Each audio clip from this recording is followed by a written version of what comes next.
Welcome back. Break پہ جانے سے پہلے کشمالہ طارق صاحبہ نے کہا کہ یہاں پہ ایل این جی کے سکیمز ہیں، پاکستان سٹیل ملز کے ہیں، rental power project supreme court میں آلریڈی چل رہا ہے. اور فوزیہ عواد صاحبہ اسپیسیفکلی آپ سے کوشچن تھا کہ S chair person of the finance committee stock market crash کا جو کیس تھا 2005 کا، اس کو آپ نے نہیں ٹیک اپ کیا. شوکت ترین صاحب کا کلیئر کانفلکٹ آف انٹرسٹ تھا، اس پہ آپ کیسے رسپونڈ کریں گی؟ ہائے بیچارے شوکت ترین صاحب جن کے اوپر کشمالہ نے یہ الزام لگایا، تو اس کے بعد آپ کے سامنے مجھے تحقیقات کرنے کی کیا ضرورت تھی؟ وہ بیچارے خود ہی استعفیٰ دے کے چلے گئے، اور اس میں کوئی شک نہیں ہے کہ یہ کشمالہ کا انکشاف تھا جس کی وجہ سے انہوں نے پھر استعفیٰ دیا and the ball started rolling. تو ان کو ہٹانے میں کشمالہ بیگم کا بہت اہم کردار ہے. I see a very happy smile on her face. اچھا، اب بات آتی ہے اس کی اسٹاک ایکسچینج کی کریش کی. That was in 2005. اور جہاں تک میری یادداشت کا تعلق ہے، کشمالہ یقیناً مجھ سے ایگری نہیں کریں گی، لیکن اس پر ایک دو دفعہ تحقیقات ہو چکی ہیں، اس کے رزلٹ بھی سامنے آئے ہیں، اور حاصل وصول اس کا کچھ بھی نہیں ہوا ہے. اور دوسری بات یہ ہے کہ میرا کوئی کسی قسم کی کلینڈسٹائن ایگریمنٹ کسی سے نہیں ہے، کسی اسٹاک بروکر سے نہیں ہے، میرے کوئی 1 روپے کی انویسٹمنٹ کسی شیئرز میں نہیں ہے، نہ میرا اسٹاک ایکسچینج آنا جانا ہے. میرے خیال میں مجھ سے زیادہ انویسٹمنٹ کشمالہ بیگم کی اپنی ہوگی، میری نہیں ہوگی. تو لہٰذا cut me out of this loop کہ جی میرا کوئی ویسٹڈ انٹرسٹ ہو سکتا ہے. نہیں تو ٹیک اپ کیوں نہیں کیا آپ نے یہ کیس؟ آپ نے ابھی آ کے ٹیک اپ کیا وہ کیس؟ 3 سال ہو گئے آپ کو حکومت ٹیک اوور کیے ہوئے. آپ کس طرح کہہ سکتی ہیں؟ آپ پچھلی کمیٹی میں تو ممبر بھی نہیں تھی فائنانس کی، اور جو پچھلی کمیٹی کے ممبران تھے نوید قمر صاحب تھے، ایاز صادق صاحب تھے، ان لوگوں سے پوچھئے یہ اپوزیشن میں تھے.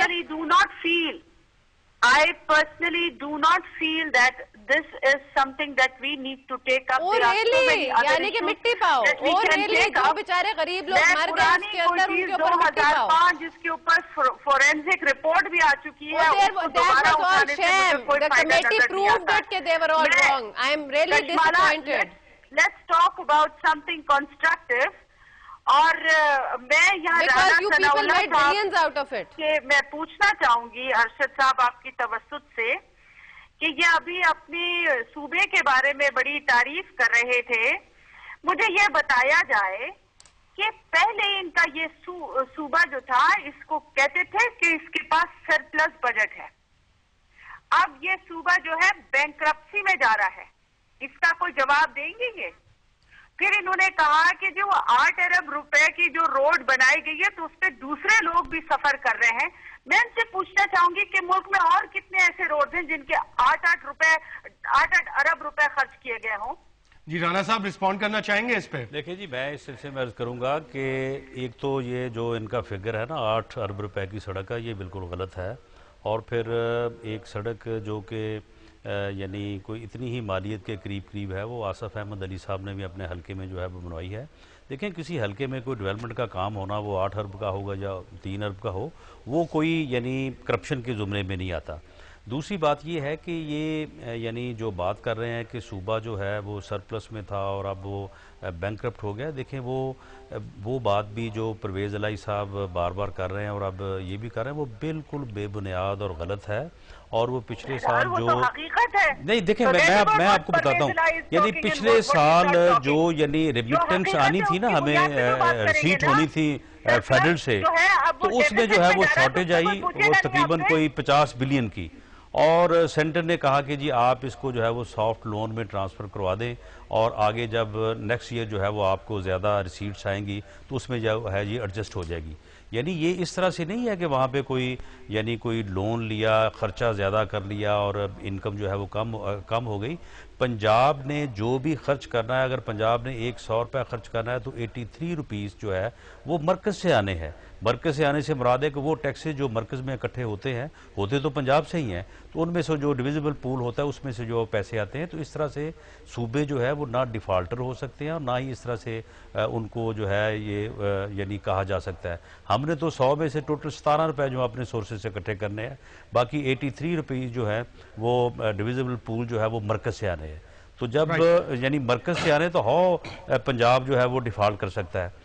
تو بات یہ ہے کہ یہ تو چلیے یہ یعنی ٹیکسز کی کلیکشن کا مسئلہ ہے اور جو یعنی ڈیولپمنٹ ایکسپینڈیچر ہیں اور نان ڈیولپمنٹ ایکسپینڈیچر ہے، لیکن بات یہ کہ یہ اس بات کا حساب کیوں نہیں دیتی کہ وہ جو 22 ارب روپے کا پینٹ ہاؤس لندن میں خریدا گیا ہے وہ کہاں سے خریدا گیا اور کیوں خریدا گیا ہے؟ فوزیہ واد صاحبہ یہ کس فلیٹ کی بات ہو رہی ہے؟ شور ابھی جو ہے وہ تھما نہیں اور نیا انہوں نے جو ہے وہ خرید لیا ہے۔ یہ پورے پنجاب میں یہ بتائیں کسی کارپوریشن کا کسی بڑے ادارے کا کوئی سربراہ جو ہے اس کے متعلق کوئی ایک بات پورے ملک میں ہو کہ اس کو جو ہے وہ کسی سے پیسے لے کے یا کسی کوئی کرپشن کی وجہ سے کسی کو لگایا گیا، کوئی کنٹریکٹ، یعنی پنجاب میں تو سارا کچھ ہوتا ہے نا، یہاں پہ تو کوئی بات نہیں ہوتی۔ کسی فلیٹ کی بات کر رہے ہیں؟ جی بالکل لنڈن کے فلیٹ کی بات کر رہے ہیں۔ نہیں وہ فلیٹ نہیں ہے، 22 ارب روپے کا کوئی فلیٹ ہوتا ہے، وہ تو کوئی بڑا محل ہے۔ ہم سب ایک دوسرے سے کنیکٹڈ ہیں۔